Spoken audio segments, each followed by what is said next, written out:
Donc, les questions, l'ordre du jour étant épuisé, dans les informations diverses, donc avec un point d'interrogation, je l'avais apporté le conseil précédent, si nous faisons un conseil au mois de décembre, la date retenue serait le 19. Si nous ne sommes pas tenus par rapport à la désignation du nouveau conseil communautaire, la date du conseil serait fixée le 16 janvier. 16 janvier, c'est sûr, là. C'est sûr le 16 janvier. Oui. Non, ça c'est eu. Ça c'est eu.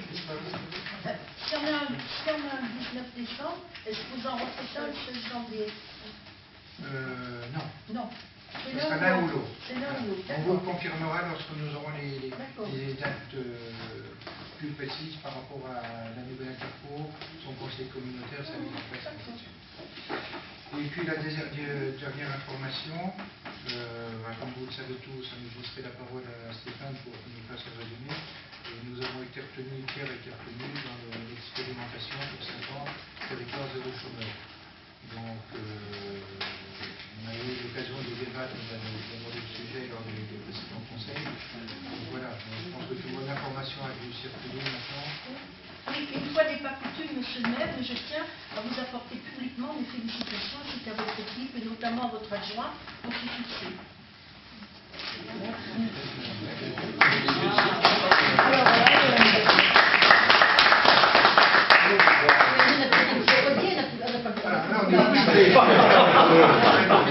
Non, elle a dit tout le monde. Elle a dit tout le monde.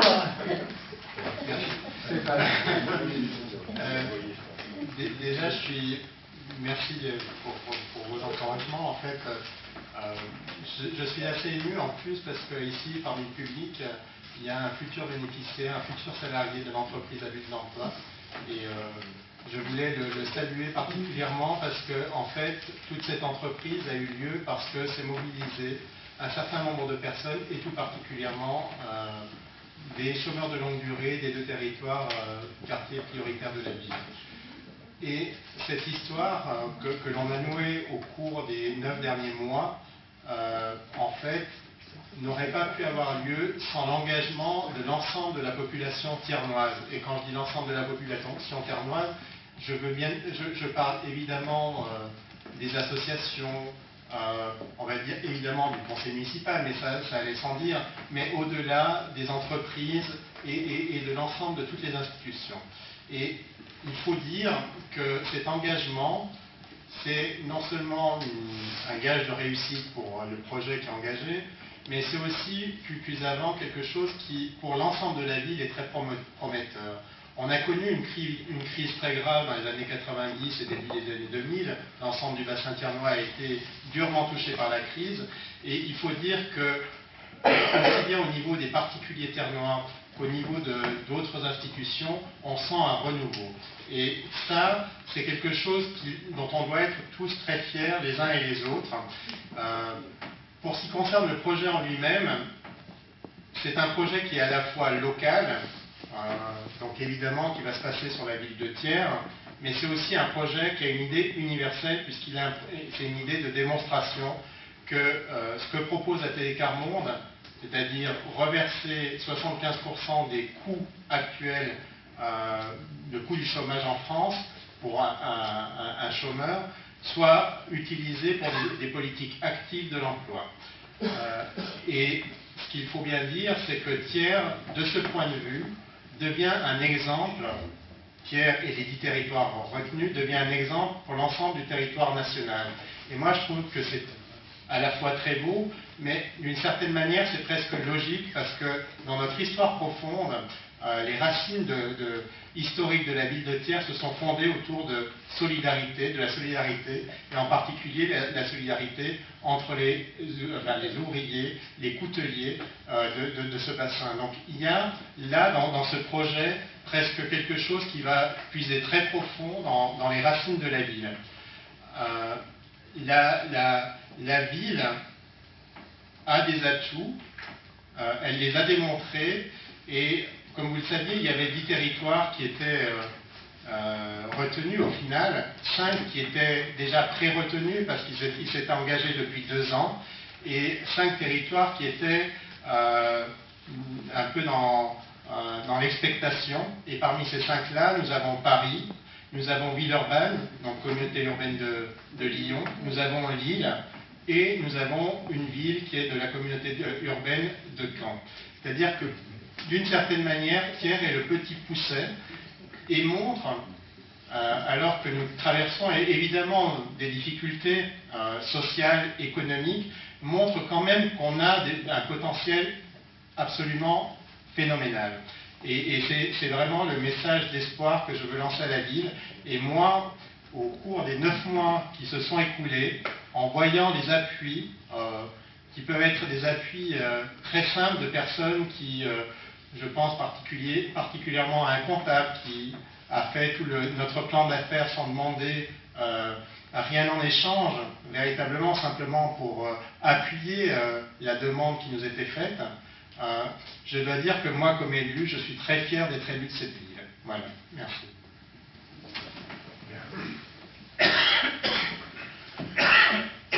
Sur ces bonnes paroles, l'ordre du jour étant clos, y a-t-il des interventions au niveau des... Simplement une curiosité. On avait évoqué lors d'un conseil municipal le 8 rue de la Coutellerie, ainsi que le 10, 12, 14 et 16. Et nous voudrions savoir si le projet a avancé. Vous aviez parlé d'une subvention importante pour éventuellement rénover cette partie, surtout le 8, sujet sur lequel on s'était un petit peu attrapés tous. Et aujourd'hui, eh bien bon, rien ne se fait. Alors moi, la première question, c'est le 8, avez-vous avancé? Et après, c'est le 10, 12, 14. Aujourd'hui, on a quand même une verrue béante avec une dégradation des murs importante. On a aussi cette palissade qui n'est pas très très jolie. Et savoir si... vous aviez un projet sur ce sujet. La première chose, c'est de régler le contentieux qui existe. Donc, j'ai demandé une nouvelle fois, et c'est là que ça se complique, une nouvelle fois une table ronde, enfin on va appeler ça comme ça, avec l'ensemble des partenaires, experts, assureurs, propriétaires, pour qu'une fois pour toutes, chacun sache de quoi il en retourne. Tout le monde se renvoie la balle. Donc, tant que ça, c'est pas fait, on peut difficilement avancer. On a eu l'occasion d'en discuter avec l'ABF, et ainsi de suite. Bon, le point de blocage est celui-ci, mais nous sommes dans la logique, justement, puisque ça va nous être imposé, entre guillemets, sur une phase de reconstruction de l'espace. On a fait le plan de sauvegarde qui vous sera présenté, je pense, d'ici le mois de juin. Il est en train de se faire valider par les services de l'État, le ministère de la Culture en particulier, sur les sites pouvant être démolis, reconstruits, ainsi de suite, sur le centre-ville. Et la rue de la Coutellerie en fait partie, et nous aurions, si c'est accepté par les services de l'État, l'autorisation de simplement reconstruire, entre guillemets, en façade, et non pas reconstruire jusqu'au bout, ce qui déjà limiterait la phase dépense, parce qu'on a vu l'autre fois, c'est quelque chose qui coûte horriblement cher. Et il y a la nécessité, c'est ce qu'on est en train de voir avec l'ABF aussi, de reposer les bois qui étaient sur La belle maison, là. Voilà, pour savoir ce qu'on en fait de ces bois. L'ABF risque de nous demander, nous l'a demandé officieusement, mais est-ce que je vais nous demander, de reposer ces bois, même si c'est sur le domaine privé. Voilà. Donc là où on en est par rapport à la dernière fois, le dernier débat qu'on a eu là-dessus, les choses n'avancent pas très vite parce que les problèmes d'expertise et d'assurance nous bloquent sur ce dossier. Ok, mais ça concerne... On reconstruirait sur toute la longueur ou qu'une partie? Non, c'est pas... faire un grand morceau de partie. Là, la demande, ça serait de reconstruire sur toute la longueur, mais pas forcément sur l'ensemble de la profondeur. Vous voyez ce que je veux dire? C'est que ça pourrait être qu'une construction. Une grosse façade, enfin. Voilà, ou juste un mur. Un mur avec une pièce derrière, on dirait pas En bleu. Ouais. Voilà. Donc à voir, ça c'est. Je reviens à la première question, surtout le 8. Vous aviez évoqué un moment un projet sur le numéro 8. De reconstruction. De reconstruction. Donc, on a revu avec l'ABF, ainsi de suite, qui nous dit que c'est tout à fait possible. possible parce qu'il y a juste deux plans, on appelle ça deux contreforts, hein, qui sont prévus pour être percés. Ça a été pensé à l'époque, au moins sur le premier, sur celui qui donne sur la rue. Et donc les deux contreforts ne gêneraient en rien la reconstruction de la bâtiment. Est-ce qu'il y a réellement une pertinence à reconstruire au numéro 8? Tant que, je vais faire une réponse de Normand, on pourrait penser qu'il n'y a pas de pertinence à reconstruire, mais dans la mesure où on va nous demander de reconstruire, il faut que ça puisse se passer dans les meilleures conditions possibles et au moindre coût possible. Alors oui, on parle de coût bien entendu. Est-ce qu'il serait opportun de bien discuter de table ronde importante et urgente avec l'ABF et d'autres personnes éventuellement pour prendre ce budget et repenser justement le 8, 10, 12, 14, même si on devait refaire une façade avec ces bois, où là j'ai vraiment beaucoup de doutes. Et alors que les façades des bâtiments, je sais que c'est très compliqué avec les experts, les assurances, mais il y a vraiment une dégradation importante. Et nous savons tous que les années passent et le travail sera beaucoup plus compliqué. Ça me semble bien. Donc il y a urgence. Ça me semble bien.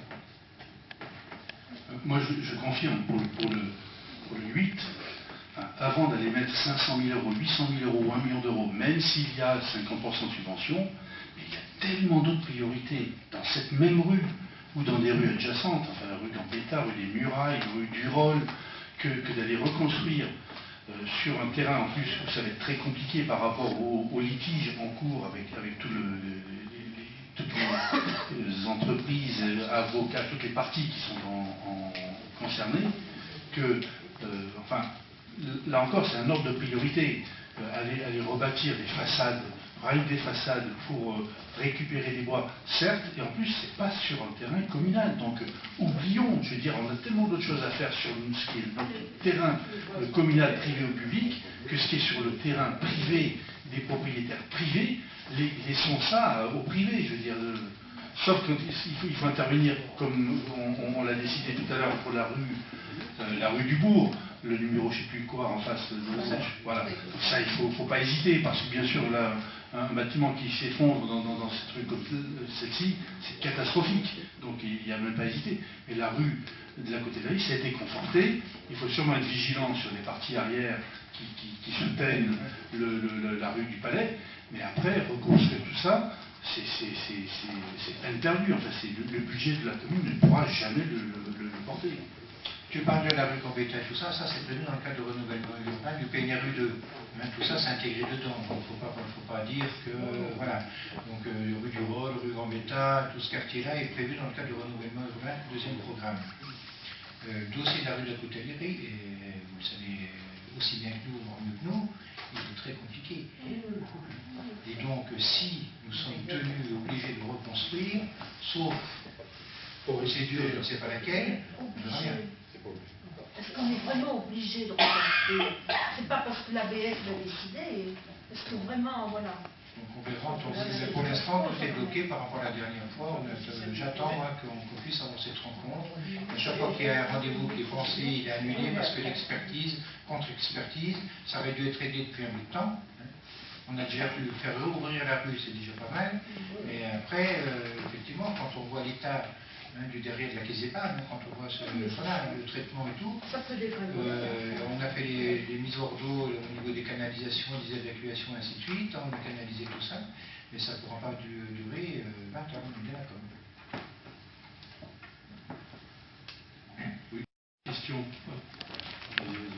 J'en ai une petite remarque. J'étais à une manifestation donc à Clermont-Ferrand le mois dernier, une manifestation nationale où il y avait beaucoup de monde, beaucoup de touristes. Et des dépliants du Conseil général étaient distribués, donc avec deux cartes, une carte du Puy-de-Dôme avec les cartes routières et une autre sur ce qu'il y avait à visiter. Il n'y a aucun mot sur la ville de Thiers, à part juste une petite ligne, c'est marqué c'est la capitale de la coutellerie, avec une petite photo en haut avec un Epinel en photo. Donc voilà, je voulais juste vous alerter. C'est le Conseil général, c'est une carte touristique de 2015. Donc c'est pas de SAV, mais bon voilà, peut-être faire voir avec votre service communication, vous voyez avec le conseil départemental pour rectifier ce genre d'erreur. Le conseil départemental en disant qu'on aimerait quand même figurer dans les documents. Voilà, il y a juste donc, cette opinion en photo, il y a juste un petit mot, c'est marqué, je sais plus, c'est l'Hydraulique Forest comprend Thiers, capitale de la coutellerie, et après ça passe à Ambert. Il y a toutes des pages sur Histoire, Ambert, Riant, et sur ça, il y a tout ça comme mot, et il y a un autre net. Pourtant, on a une conseillère départementale qui nous a toujours bien défendu. Donc c'était juste pour vous alerter. Assez étonné. Je sais que c'est pas vous qui le faites, c'est pas pour une critique, c'est juste pour vous alerter, voir. Effectivement, non, je n'ai pas vu. Mais je pense que la réponse, mais je regardais tout à l'heure en sortant. Je pense que la réponse, c'est que le conseil départemental a dû être en partenariat avec la maison du tourisme. Parce que s'il est indiqué Livradois Forez et Thiers, je pense que c'est ça la réponse. Je ne connaissais pas ce document. Je le regarderai tout à l'heure. On interpellera le président du conseil départemental. Oui, oui, tout à fait. Thierry, tu as droit à une question, parce que tu étais bavard ce soir, tu n'as plus qu'une question. J'en aurais qu'une.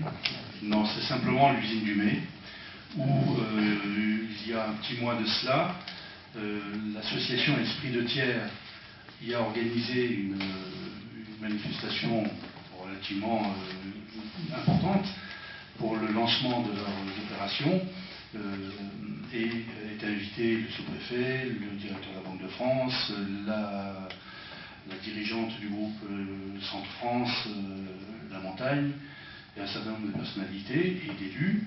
Alors d'abord pour dire qu'il faisait 13 degrés, dans 14, je n'ai pas le thermomètre, mais on s'est concerté à plusieurs pour savoir si c'était entre 13 et 15, on est tombé d'accord sur 14 degrés. Voilà, donc c'est sûr qu'on ne risque pas de remplir un bâtiment comme celui-ci avec cette température-là. Bon, ça c'était une anecdote. Mais l'élément le plus inquiétant, et que j'avais déjà mis sur la table ici il y a quelques mois, c'est la disparition complète de tous les éléments scénographiques qui étaient soit sur le ray de rue expliquant l'histoire de cette vallée, l'histoire de ce bâtiment, l'histoire de l'énergie, de l'électricité, etc., avec une accroche très, très importante pour les enfants, sur le plan pédagogique, et également, je mets sur le même niveau, à l'étage 1, je dirais entre guillemets l'hommage, mais le mot n'était pas approprié, rendu aux activités économiques actuelles, contemporaines, de notre bassin, qui le fait vivre, avec ses employés et ses dirigeants. Donc, autour de 4 thèmes: l'acier, la plasturgie, le cartonnage et les activités diverses. Donc, ce bâtiment a été conçu, imaginé avec l'appui de tous les financeurs, toutes les collectivités existantes, départements, régions, États, tourisme, Europe, qui ont adhéré à l'idée d'avoir un lieu qui rende hommage, qui soit une vitrine et un reflet de l'activité actuelle, parce qu'on ne l'a malheureusement nulle part. On a l'activité du passé au musée, qui est très bien. On a la Cité des Couteliers sur l'aspect purement zoom coutellerie, mais sur l'ensemble de cet axe stratégique de l'époque, ou structurant, je ne sais pas comment on peut dire, je trouve dommage que c'est complètement disparu. Alors qu'on le fasse évoluer, qu'on le reconsidère d'une certaine façon, c'est tout à fait compréhensible et entendable, mais ne le faites pas disparaître, parce que c'est quand même dramatique. Alors après qu'on dise, oui, mais comprenez, il y a trois entrées par mois, ou je ne sais pas quoi, tout dépend qu'est-ce qu'on a envie de faire. Si on ouvre, il y a des moments où il faut ouvrir, des moments où ce n'est pas la peine d'ouvrir. Ensuite, il y avait un dernier niveau, un dernier étage, qui est un lieu très important et très polyvalent, puisqu'on peut y faire des expositions, on peut y accueillir des séminaires, on peut y accueillir des conférences, des jurys d'examen de l'école d'architecture, etc., etc. Donc, profitons de cette possibilité de mixité et de polyvalence de ces plateaux pour pouvoir le faire évoluer, parce qu'on ne dit pas qu'il ne faut pas le faire évoluer, mais ne mettez pas de côté cette vitrine de l'activité économique aujourd'hui. Voilà, quel est le projet? Parce qu'on ne le sait toujours pas. Alors, je voudrais répondre donc assez brièvement, parce qu'on pourrait en parler longtemps aussi. Pour la température de la réunion à laquelle nous étions d'ailleurs ensemble, je m'en excuse. Pour les services, pour le bâtiment, si je dois dire, il y avait bien eu un problème de chauffage ce jour-là, et les gens qui étaient vendredi soir au lancement des autonaves, ont pu voir qu'il faisait une température tout à fait agréable. Donc nous n'avions pas eu de chance ce jour. En ce qui concerne le bâtiment, alors j'ai envie de te dire, Thierry, nous sommes d'accord avec ce que tu viens dans ton intervention, nous sommes d'accord. C'est pour ça que je suis un petit peu chagrinée, par contre, et là je te le dis, d'avoir lu, là pareil, un certain nombre de choses, parce que entre les écrits et ce que tu viens d'indiquer ce soir, il y a un monde, parce que pas tout à fait la même chose. Tu reconnais que ce lieu doit être repensé, qu'on peut y faire d'autres choses, et que voilà. Donc, nous sommes d'accord. Concernant toute la partie scénographie, justement parce que ce sont des choses qu'il ne faut pas laisser s'abîmer, voilà, ça a été mis pour le moment en sécurité. Tous les écrans, enfin tout ce qui était la partie vidéo avait des problèmes de fonctionnement, hein, et c'est pas d'aujourd'hui, ça date, donc ça a été mis en sécurité, ça sera revu. Et pour les actions dont tu parles, effectivement, nous sommes d'accord, il faut le faire. Je rappellerai que si l'usine Dumay a été, entre guillemets, fermée à la visite, c'est parce qu'il n'y avait pas assez de visiteurs. Alors quand on parle d'économie, de coûts, de fonctionnement, il y avait une personne qui était à demeure, qui était toujours sur place. J'ai fait le constat moi-même un dimanche après-midi, j'étais resté tout l'après-midi, nous n'avions eu aucune visite. Est-ce qu'il était raisonnable de continuer? Je ne dis pas qu'il n'y en aura plus, je dis qu'il faut repenser. Et je suis d'accord avec toi quand tu parles de la vitrine que c'était par rapport à notre industrie, mais il ne faut pas oublier, et je crois que on a eu tendance à le faire, qu'un outil s'était rajouté sur la visite, ça n'est pas la même chose, mais c'est un outil supplémentaire sur les visites de l'industrie, de notre bassin, tout ça, c'est la Cité des Couteliers. La Cité des Couteliers fonctionne très bien, notamment en saison. L'usine Dumay périclitait, nous ne pouvions pas la laisser en état. Pour le reste, je constate que nous sommes d'accord, il faut lui redonner une vie avec des tas de choses qui se passent dedans et l'ouvrir entièrement. Je vais juste compléter, je te l'ai dit, je l'ai déjà dit, il n'est pas question pour nous de faire disparaître ce qui existait à l'usine Dumay. C'est simplement une remise en scène, on va appeler ça comme ça, du lieu. Mais on a abordé le sujet l'autre fois, il y a des problèmes de panne récurrents, des écrans, et ainsi de suite. Donc il est hors de question, il n'est pas question que ce qui a été fait disparaisse. Ça a coûté suffisamment cher, il y a eu des subventions. Là, c'était une de vos priorités. On a sauvegardé le bâtiment, c'est un cadre magnifique, et ce qu'on souhaite, c'est que de ce cadre, on en fasse un complément de l'accueil, qui n'est pas que de la visite ou de la découverte de notre patrimoine social et économique, c'est qu'en plus, ça soit un véritable lieu de vie. On va réorganiser au printemps les journées européennes des métiers d'art, ainsi de suite. Ce week-end, on a fait une expo sur l'immigration, ainsi de suite. On veut que ce soit un véritable lieu de vie, mais il n'est pas question que ce qui existait disparaisse.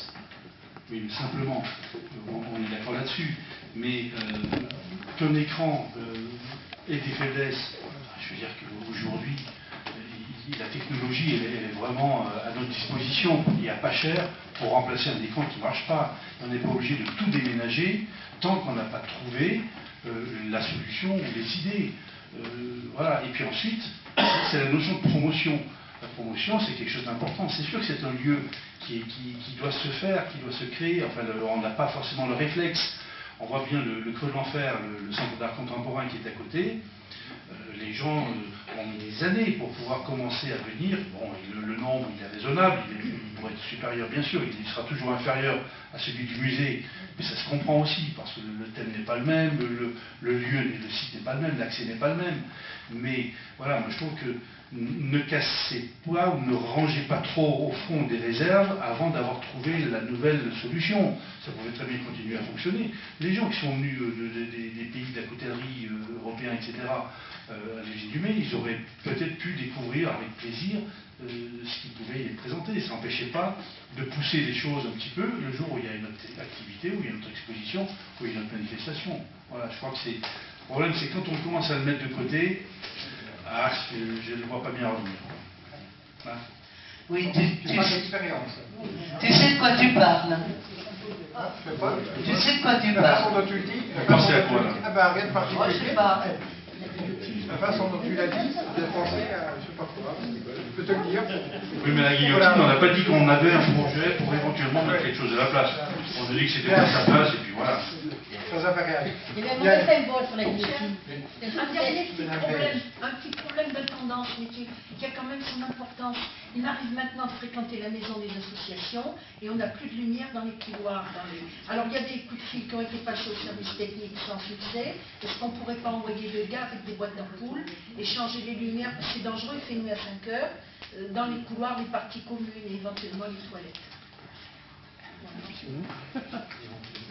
Bien, je vous remercie.